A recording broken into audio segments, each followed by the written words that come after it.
Hi, my name is Rob Scott from UC Today. Hope you're doing well. Today, I'm joined by Rob Abbott, who's the VP of Products at Nureva. And in this session, he'll be sharing his collaboration market insights and predictions for the year ahead. So stay tuned for a really good session. Welcome, Rob. Yeah, thanks for having me, Rob. Good to see you again. Yeah, good to see you. And thanks for taking time out to talk to me today about what you're seeing in the collaboration market ultimately. And I'm really excited to hear some of your perspectives on what's coming down the line. So just before we get started, however, do you mind just telling us a little bit about yourself and what you do at Nureva? Yeah, absolutely. As you mentioned, I'm the VP of Product. So really, it's about guiding the product roadmap, the product strategy, and really setting the course of where we're going with our product portfolio. So that's what I do. I think I've been at Nureva about 5 years now, and in the industry for about 20 years with a focus on collaboration. So having lots of fun. Great. And for anyone out there that doesn't know what Nureva does, just tell us a little bit about Nureva if you can. Yeah, so we have a full line of audio conferencing products that really range from medium rooms, large rooms, all the way up to extra large rooms. And we're all about giving our customers great audio experiences in a format that's really easy to install and high value. So that's really what we're all about. Fantastic. Okay, so let's get started with today's session then. First of all, what's been dominating customer conversations across the past year? And how's that how's the market going to be shaping up, looking into 2022 even? Yeah, well, it's been an interesting time. So we are gradually returning to normalcy, I would say. The speed at which we return is, I think, up and down based on the week. But yeah, I think we're working our way through the dynamics of the pandemic. And a lot of what the pandemic has done is I think accelerate things that would have happened anyway. And so I think a lot of what we're seeing in the market are kind of these accelerants on some trends that's starting to rear their head a little earlier in the year. I think that's the overarching thing is that we're working through. But we do see a lot of our customers. They're kind of in a holding pattern. There's some things they have to do. There's certain things they want to do. And we've seen, that like everyone, they're struggling with some of the timing on where to place their bets. So I think there's some pensiveness overall in the customer base. So I would say that's the context in which I'll talk about specifics. That's great. Certainly it's been an interesting year. Certainly work styles, workplaces, workspaces, everything's changed, hasn't it? So I know top of your list today, you want to talk a little bit about workspaces. Tell us more on kind of what's happening out there right now. Yeah, so in terms of the corporate world and the workspace world, I think, I think customers are struggling to place a bet on their larger spaces right now. So we see people equipping some of their smaller spaces just because it's the default. They know they need a few of those rooms equipped. But what's exciting is what I think of as kind of this reimagined larger workspaces. And we're starting to really dive into this with our customers. So, they're looking at what do their offices need to look like when people are starting to return to the office, and they're more in this permanent hybrid mode. So we fully embrace the idea that things will be different. There will be as many people away from the office as in the office. And so we're looking at with our customers, what are these reimagined large spaces? And what we're starting to see is some really creative, flexible use of larger spaces where, they want reconfigurable furniture. They want to better utilize their open spaces. They want rooms that can be divisible, so they can go from one large room to 3 medium rooms back to one large room. And so what this is really pulling out, I think, is just really dynamic, exciting spaces, which as an audio company, it's super exciting for us. And, we're really excited about how our products fit in these dynamic, larger spaces. Yeah, absolutely. And audio plays such a pivotal role in all of this, doesn't it? Which we're going to come on to talk a little bit more about that as well. But next up, you said offline that we're going to talk a little bit about Hyflex, and that's a term I've never heard before. So could you just talk us through what Hyflex is and how that's kind of affecting the marketplace right now? Yeah, so definitely. A lot of the discussions we've had are with education customers, and there's some debate about the exact right term to use, but if you just think about more flexible teaching styles and the technology needed to support that. So a term like Hyflex, which is typically a university or higher education term, just means the student has the choice to attend the class in person or remotely, or consume the content asynchronously at a later date, and really have the flexibility to do that kind of on the fly. We in the working world can do that. Why can't university students do it? And so again, I think this is one of those areas that there was already some traction, but through the pandemic, we're seeing an acceleration in the adoption of Hyflex or hybrid models. And I think this does extend to lower levels of education, primary and secondary as well. But the bulk of our conversations right now are around higher education and university. And what, for me, Rob, this is really about, if you think about who's really struggled the most through the pandemic, and I feel the most for people that are students, for university students and high school students, and I think the experience they're having right now is just so poor. And again, I think primarily of the university student when I say this, because I think in the lower grades there's going to be a push to get people back into class. But university students right now are paying a lot of money to see pre-recorded lessons, to see their professor's face via a laptop video, just not the quality of education that they deserve. And if you see some of the research online, you really see the frustration in the student body going up. And so I think one of those things we're going to see is just the students are going to demand more, rightfully so, in the experience that they're getting as paying university students. And I think what we'll see is just a general acceleration of classrooms that have really great audio in them to support lecture capture, to support the student in the classroom being able to hear the student who's remote, and as a remote student, the ability to have an engaging lesson, not a laptop camera visual of your instructor, but something that's dynamic. And so I think there's going to be lots and lots of adoption in classrooms, and specifically in higher education classrooms. Yeah, and they have had a rough ride, haven't they, over the last year or more. But I suppose you're right. We've got to take that bar and we've got to take it up, haven't we? We've got to continue to, I suppose the educational centres have got to continue to invest, but as vendors and as a marketplace, I suppose we've got to continue to make that experience even better over time. Would you agree? Yeah, absolutely. And, I do think universities and institutes of higher education are going to be motivated to do this from their business model as well, and from doing the right thing by the students. And I just think there's a lot of kind of factors converging on quite a lot of evolution there in that space. So I think that'll be great. Great. And talk to me about kind of remote versus in-room experience. I mean, is there a leveling up happening here? Is one, I'm hearing, remote could be even better than in person, but, I suppose that, again, really depends on the environment. But what do you think? Yeah, I think, again, look at the session that you and I are having here today.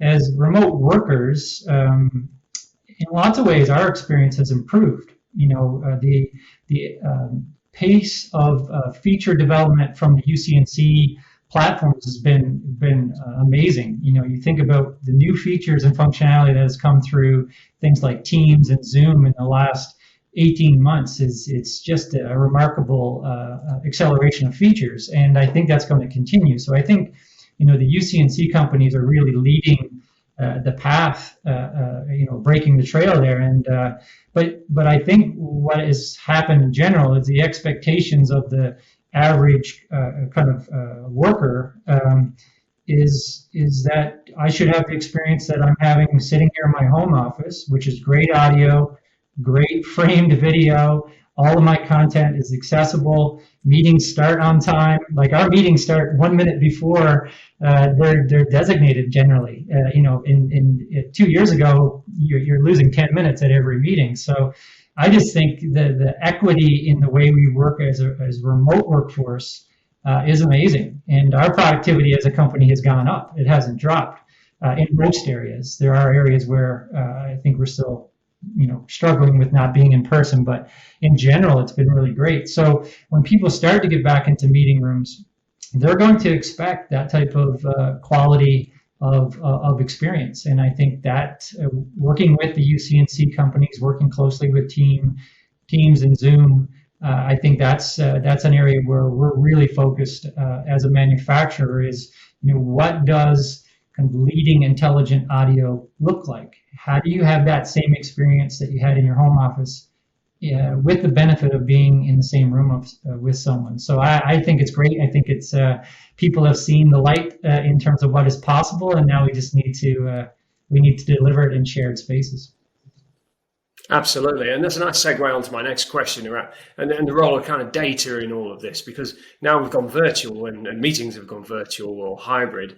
There's a lot more data around to really understand the kind of I suppose what's happening in these meetings, and also augmenting meetings with insights and additional intelligence. So there's a lot happening in the space around data. What do you think? Is that something we're going to see more of going forward?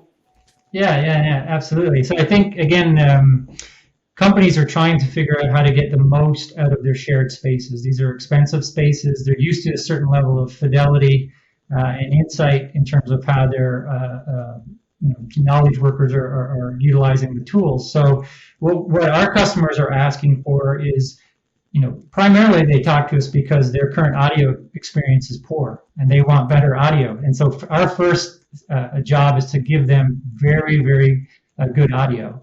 But increasingly they're saying, well, what else can you tell me? You have this intelligent integrated microphone speaker bar on the wall. What else can you tell me about this space? And I think that's a very fair question. And so increasingly we're thinking about what can we tell them about the usage of their meeting rooms? What can we tell them in terms of insight about how to improve the experience in those rooms? So one of the areas we're really excited about is, what additional acoustic information can we provide to our users and to the IT manager, things that can kind of help them preempt an issue before it even happens. And, Rob, back to our earlier conversation about the equity of in-room versus remote user is an interesting thing as the pendulum swing. I'm actually not that worried about the experience for the remote participants. I think that is well known and a lot of focus has been put there. But what happens when we get back to a kind of real practical hybrid mode?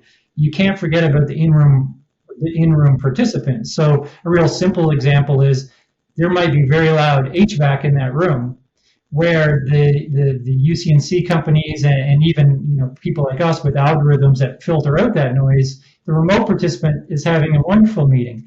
The person in the actual meeting room is dealing with all of this noise that isn't being filtered out. And so that's a simple example of, we can't forget, as we've swung the pendulum to remote equity, to also ensure that the people in the classroom and the meeting room are having a great experience as well. So that's some really interesting points you made there.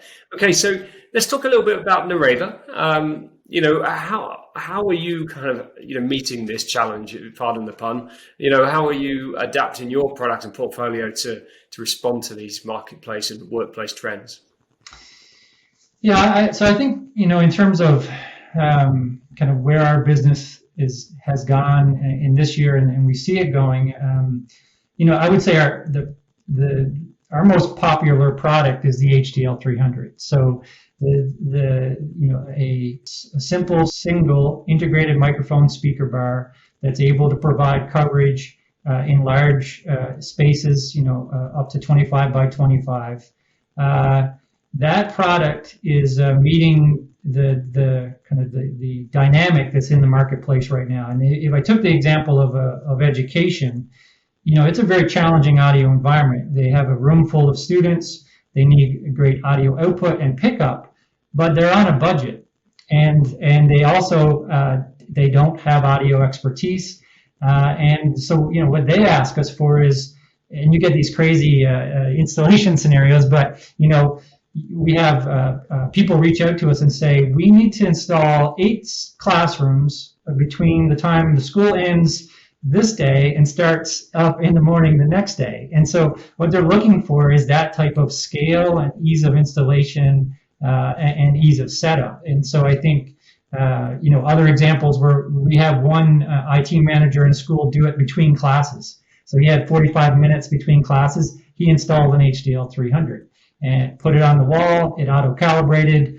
and gave him the experience that he needed. So I would say, in general, what we're seeing is, there's especially in education, they have to install a lot of technology without the resources or expertise to do it. And so that they need a very easy to install, easy to set up product that just delivers on its promise. So, and I think, again, the HDL 300 is just, it's been great to see it going into classrooms and into universities. That's fantastic. And in terms of looking into the future, the year ahead, 2022, what do you see kind of being popular? Is there anything you can tell us about kind of what you might be working on in terms of product roadmap, or what's coming up?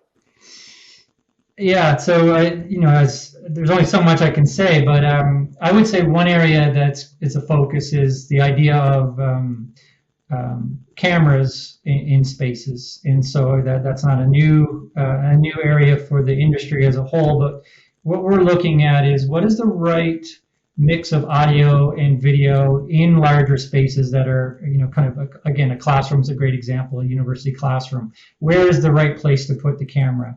What would multiple cameras look like in that space? What would multiple integrated microphone speaker bars look like? So we're really excited by the idea of really blending together video and audio experiences and what I would call multi-function experiences. And so in education, they need one device to do a whole bunch of things. So what we're really looking at is, from a single HDL 300 as an example, can we meet all the needs of that classroom, whether it's their audio pickup, whether it's amplifying the voice of the instructor or teacher, great audio output from the remote side, and integration with video. So, I think we're really putting some focus on kind of the multi-function nature, something that's purpose-built and really helping out in this acceleration of flexible, hybrid, Hyflex teaching environments. So I think that will be an important focus area for us.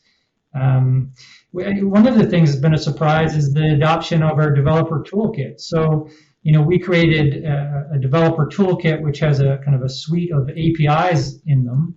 And I think it goes back to this conversation around data. And so what we're seeing is a lot more requests for access to our developer toolkit. And that's because people want to integrate the various components that they have, and they want to take the data and the insights from systems like a Nureva console, and they want to push that into some consolidated engine, whether that's their UCNC client or some other dashboard where they're trying to pull together all of this data to make decisions. So that's another encouraging sign, I think, of integrated, consolidated experience for end users. And I think that's our job as manufacturers, to deliver those types of experiences. Yeah, absolutely. And endless possibilities, I imagine, with the API, and lots of opportunity to further innovate as the workplace continues to change, I suppose. So anyway, Rob, I mean, for anyone looking to find out more about Nureva products, what's the best way to get in touch? Yeah, so the best place is always to go to our website, so nureva.com. You can dive as deep as you want to dive there, and just a really good overview of what we do. And why we're different. So yeah, please go there. And the other thing coming up is ISE. Of course, we're all crossing our fingers that it actually goes ahead. And I'm desperate to talk to the people in person. And so yeah, that's coming up the first week of February in Barcelona, and it's a really important show for, I think, for the industry as a whole. And we'll have a great booth there with all kinds of exciting things to demo and for you to kind of get your hands dirty and experience our products firsthand. So come to our website, nureva.com. And if you're able to, and we're able to, we'd love to see you at ISE the first week of February. Yeah, absolutely. I look forward to ISE. It's always a good event. Well, I'm afraid that's all we've got time for today. However, if you're interested in finding out more, do jump on nureva.com. There's lots on there. And there's a couple of links in the description as well that will take you to a couple of interesting parts of the site. Hey, thanks, Rob. It's been great having you on the show today. Thanks so much for joining me. Thank you very much. And thanks to everyone for watching UCTV. If you've got some good takeaways from today's session, do give us a quick mention on social and subscribe to our channel for more industry news and insights. I'm Rob Scott from UC Today. Thanks for watching.